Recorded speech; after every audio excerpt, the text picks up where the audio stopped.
Vous êtes à bord d'un paquebot d'exploration spatiale Mon Calamari. Les couloirs sont larges, les hublots panoramiques s'étendent sur toute la longueur du vaisseau, des baies vitrées immenses qui donnent sur l'espace profond. C'est un vaisseau de paix, conçu pour découvrir ce que la galaxie a à offrir. Personne à bord ne sait encore que ce vaisseau va devenir le cœur d'une révolution et l'un des vaisseaux de guerre les plus redoutés de la galaxie. Le croiseur stellaire MC-80A de type Home-1, fabriqué par les chantiers navals Mon Calamari, une espèce dont l'Empire a fait des esclaves précisément parce qu'il construisait parmi les meilleurs vaisseaux de la galaxie. Quand l'Empire a envahi Mon Cala, les Mon Calamari ont fait un choix radical. Convertir leurs paquebots civils et leurs vaisseaux d'exploration en frégates de guerre et rejoindre la rébellion. Les immenses hublots panoramiques ont été blindés. Les salons ont été transformés en salles de commandement. Certaines zones conçues pour les besoins des Mon Calamari furent réaménagées pour accueillir des équipages venus de toute la galaxie. Et parmi ces vaisseaux convertis, un devient le vaisseau amiral de l'amiral Djal Akbar, le Home-1. Ce croiseur ne sera plus jamais un vaisseau d'exploration. L'Empire construisait des milliers de vaisseaux identiques. Les Mon Calamari construisaient des vaisseaux comme des œuvres d'art. Pas de production en série, pas de standardisation. Chaque MC-80A était différent de son voisin. Les ingénieurs de l'Alliance étaient surpris de constater à quel point aucun vaisseau ne ressemblait à un autre. Contrairement au Liberty avec ses grandes ailes, le MC-80A est le modèle originel. Les artistes d'ILM l'ont créé en premier. Le Liberty n'est qu'une variation créée ensuite pour étoffer la flotte rebelle à l'écran. Une précision avant les chiffres, comme chaque vaisseau Mon Calamari était unique, les données varient selon les sources. Je vous donne les fourchettes, honnêtement. À lui seul, le Home-1 transportait l'équivalent d'une petite ville, plus de 5000 personnes. 78 artilleurs, 1200 soldats jusqu'à 120 chasseurs embarqués, X-Wing, Y-Wing, A-Wing, une flotte dans la flotte. Mais les chiffres ne racontent qu'une partie de l'histoire. Les dimensions entre 1200 et 1300 mètres selon les vaisseaux, un destroyer stellaire impérial fait 1600 mètres, plus court donc, mais là où le destroyer misait sur la puissance brute et l'intimidation, le MC-80A misait sur quelque chose d'autre. Ses boucliers, c'est là la véritable force des croiseurs Mon Calamari. Des boucliers exceptionnellement puissants à triple résistance. À Endor, leur bouclier leur permettait d'encaisser des volumes de feu exceptionnels pour des vaisseaux de leur taille. L'Empire pouvait les surpasser en puissance de feu, il ne pouvait pas les abattre facilement. L'armement tournait entre 36 et 145 turbolasers selon les sources, complétés par 36 canons à ion lourds et 6 projecteurs de rayons tracteurs. Un destroyer stellaire de classe 1 coûtait environ 150 millions de crédits. Le MC-80A à peu près autant. La différence, l'Empire pouvait en produire à une échelle que la Rébellion ne pouvait même pas imaginer. Pour l'Alliance, chaque croiseur représentait des années de collecte, de sacrifices et de ressources détournées au péril de milliers de vies. Un seul vaisseau perdu à Endor, c'était irremplaçable. Le Home-1 n'était pas seulement un croiseur de guerre.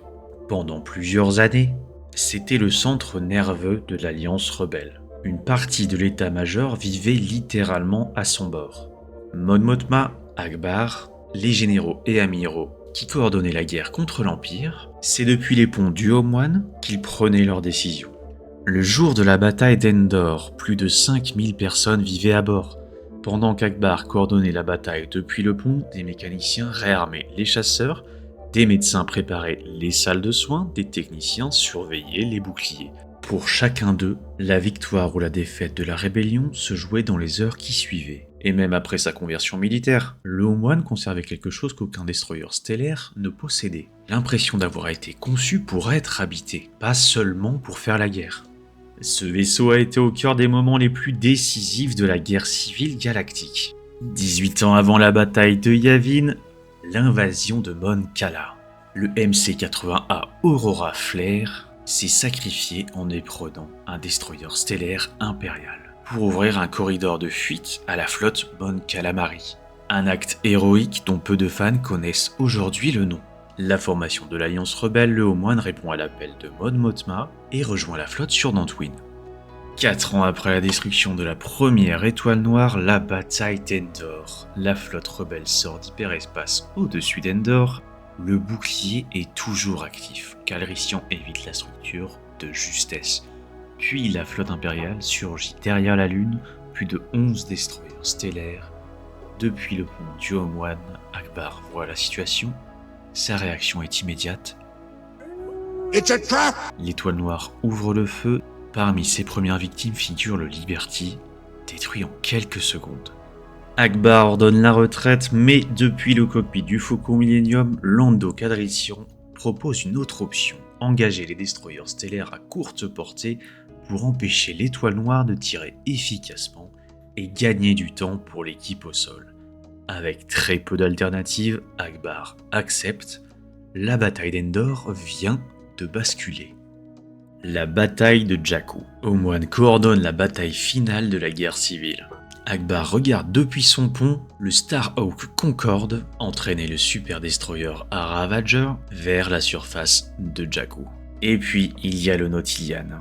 Vous l'avez vu, des millions de spectateurs ont vu ce croiseur mourir à l'écran depuis 1983. Pendant des décennies, personne ne connaissait son nom, c'était juste un point lumineux qui disparaissait dans une explosion blanche, sous le super laser de l'étoile noire 2 à Endor. Un seul tir, instantané. Pour les spectateurs, c'était un effet spécial. Pour l'équipe du Nautilian, c'était la fin. L'histoire a retenu Haut-Moine, elle a presque oublié le Nautilian. Pourtant, il a payé le même prix que tous les autres. Le plus impressionnant dans ce MC-80A n'est peut-être pas sa puissance de feu, ni ses boucliers, c'est le fait qu'il ait survécu. L'Empire est tombé, la Nouvelle République est née, et à travers tout ça, Haut-Moine a survécu à la guerre civile galactique et est resté en service bien après la chute de l'Empire. Ce paquebot d'exploration au hublot panoramique, ces couloirs conçus pour contempler l'espace profond, ils sont devenus les murs d'un quartier général de guerre. Et pourtant, quelque chose de ce vaisseau de paix originel a survécu dans chaque plaque de blindage, dans chaque pont reconverti. Le croiseur stellaire MC-80A de type Haut-Moine, né pour explorer, converti pour combattre, devenu le symbole d'une rébellion. C'est ça, les Mon Calamari. Ils ne construisent pas des vaisseaux, ils construisent des légendes. Alors et vous, vous connaissiez le Nautilian avant ou pas du tout? Répondez en commentaire, je suis curieux.